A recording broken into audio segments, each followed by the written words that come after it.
La transformation numérique consiste, en d'autres termes, à mettre en place la plus récente technologie à l'échelle de l'entreprise pour garantir son succès et sa réussite. Donc, d'un point de vue plus technique, c'est l'utilisation du nuage, donc c'est le cloud, des mégadonnées, donc tout le monde entend parler aujourd'hui des big data, qui sont combinés aux technologies d'accélération. Alors, c'est les services mobiles et les internets des objets. Alors, pour remodeler en fait le fonctionnement des entreprises et les rendre plus polyvalentes, souples et évolutifs. C'est un peu ça le concept de la transformation numérique. Donc, mais c'est quoi les avantages en fait de cette transformation numérique? C'est d'où la question, la décision doit être prise par les entreprises et de mettre ça en clair sur les attentes et de la direction. Alors les avantages potentiels de la transformation euh, la transformation numérique, il est très tangible. Tout le monde le sait, c'est quoi? C'est que à long terme, si on ne le fait pas, on ne peut pas éviter une catastrophe, euh, surtout à long terme. Donc, ça consiste à quoi en jargon en technologie d'information? En jargon TI, ça consiste à quoi? C'est pour mieux comprendre l'environnement d'affaires, donc maîtriser son environnement de métier, les clients, les propres opérations et les rendre les grands volumes des échanges compréhensibles et exploitables. Donc, c'est ce qui est le big data et l'analytique, qui est le BI, au business intelligence, intelligence d'affaires, qui nous permet donc d'améliorer cette performance-là à la terme.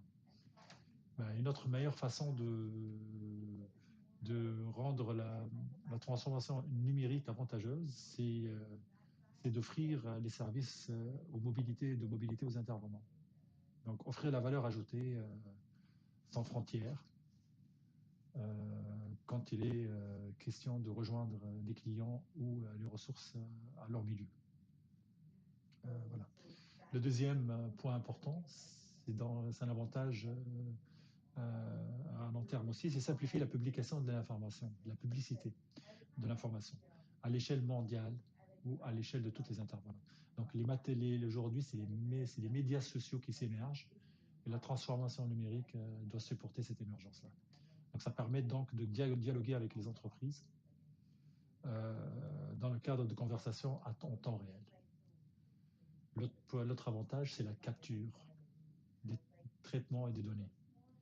Alors, la capture des données, ça se fait à partir aujourd'hui, généralement, des appareils mobiles. Donc, sans nécessiter de l'intervention humaine, ce qu'on appelle la technologie IoT ou les objets connectés. Donc, ces technologies des équipements qui sont capables de nous informer sur leur état, sur leur consommation, sur des informations stratégiques qui sont envoyées à l'entreprise via des canaux de transmission télémétrie. Et ça permet donc l'entreprise de contrôler à la fois les échanges avec les humains et les échanges avec le matériel et les équipements. On appelle ça donc du temps réel. L'autre point, l'avantage, c'est de nous permettre de moderniser nos actifs en termes de coûts, en termes de temps de livraison et en termes de valeur ajoutée rapide. Donc, on appelle ça l'info nuagique. Aujourd'hui, c'est migrer les infrastructures et plateformes dans des composantes virtuelles, donc en nuage public ou privé ou hybride, donc avec des services offerts, partagés, qui sont normalisés, qui respectent la confidentialité, la sécurité et le volume et la performance. Donc c'est adopter notre vitesse de croisière, et quand on parle de nuages ou quand on parle de nuagique, on parle aussi de développement rapide, de cycle de développement rapide, de cycle d'émergence de solutions rapides, ce qu'on appelle le DevOps ou l'agilité. Donc c'est des plateformes qui s'offrent à l'entreprise pour rapidement créer, monter, rénover les solutions et les publier et les rendre exploitables par leurs clients.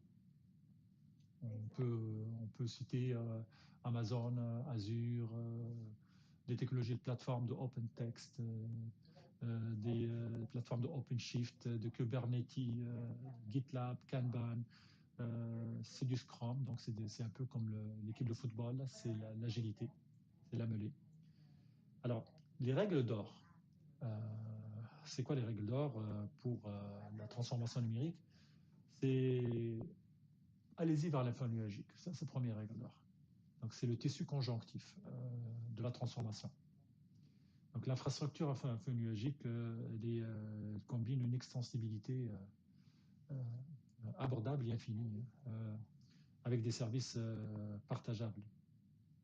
Donc, ça permet les applications de rapidement se distribuer et d'arriver jusqu'à la clientèle sans investir autant d'énergie dans le déploiement et l'exploitation. Alors, aujourd'hui, il faut penser à la chose suivante, comment on doit réussir, de quelle façon on va réussir cette transformation-là. Donc, il y a des lignes directrices à suivre. Et l'architecte de solution, l'architecte d'entreprise est capable de mettre ça en clair et mettre ça sur papier et suivre et recommander et dessiner l'architecture qu'il faut pour ça. C'est une feuille de route complexe, mais à éprouver et basée sur des paradigmes, une méthodologie et démarches connues. Il faut penser à l'avantage, il faut penser au domaine, il faut penser à comment impliquer tout le monde, il faut penser à la complexité de l'existant versus le futur, il faut penser au budget, la réalisation de budget à long terme, pas à court terme. Donc, c'est le défi que l'entreprise doit faire. Première chose à faire pour l'entreprise, c'est de recruter un architecte de solution, un architecte d'entreprise pour l'aider à mettre en place un plan quinquennal sur 5 ans ou triennal sur 3 ans sur sa transformation numérique pour éviter la catastrophe à long terme.